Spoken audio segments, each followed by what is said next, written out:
आता आपण कल्याणवरून मुरबाडकडे येत होतो. येता येता इथे रानभाज्या विकणारी एक महिला दिसते आपल्याला.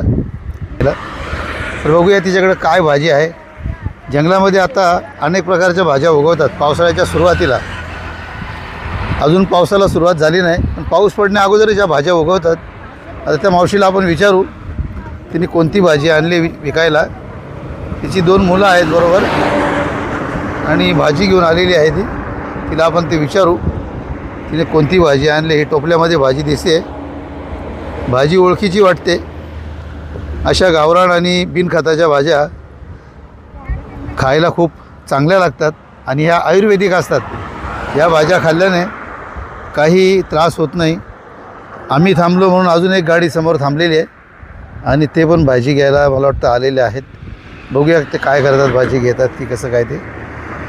आता ही रानभाजी आपल्याला ती बनवायची कशी पद्धत आहे काय आहे त्या ताईला आपण विचारू आणि आपण ती रानभाजी घेऊ. चला मावशी, काय विकायला आणलंय तू? शेवली. शिवली? ही शिवली म्हणजे काय आहेत? भाजी. भाजी. ही भाजी कुठे भेटते? जंगलात. जंगलामध्ये भेटते. तुम्ही लोक इकडून आणता, जंगलामधून आणता? जंगलामध्ये कशी मोठी झाडं असतात का बारीक असतात? बारीक. बारीक असतात. आणि याला काय म्हणतात? शेवळी. शेवली. आता हे कसं लावले तू वाटा? एक जुडी 4. हा, 100ला 4. 100 रुपयाला 4 जुडी, हा. म्हणजे 25 रुपयाला एक जुडी झाली. हा. बरोबर. हा आहे शेवळ्याची भाजी. ताईला विचारलं आपण, पण याच्यामध्ये एक पाला लावलेला आहे. ती पानं कसली आहेत तिला विचारूया. ताई, काय पानं जी लावली ती पानं कसली आहेत? बोंड्याची. बोंडा हा. म्हणजे हे झाडाचा प्रकार आहे का? हा, झाड. पण बोंडा म्हणजे दुसऱ्या 2-3 प्रकारचा बोंडा आहे ना? हा, तो दुसरा नाना बोंडा. एक नाना बोंडा असतो, हा. एक साधा बोंडा, बोंडा. आणि एक बासर बोंडा कुठला असतो? बासर बोंडा नाही माहिती, पण हा. हे 2 बोंडा आहेत नाही, माहिती. एक बासर, याच्यामध्ये एक बासर बोंडा आहे. तो आपण जे याचं पाणी बनवतो ना, पापडांना पाणी बनवतो ना, हा. गुळी, त्याच्यामध्ये बासर बोंडा टाकतात. हा. हा. आता तुमचं गाव कुठला?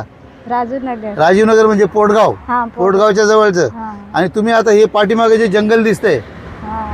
या जंगलामधूनच ते शेवळे आणता का? हा. जंगलामधून शेवळे आणता? जंगलामधून. ही शेवळ्याची भाजी कशी बनवायची? ती आधी कापून घ्यायची, मग उकडत ठेवायची ना, मग पाणी काढून घ्यायचा त्याचा. हा, उकडायची. हा. पहिले कापून घ्यायची, त्यानंतर ती उकडायची.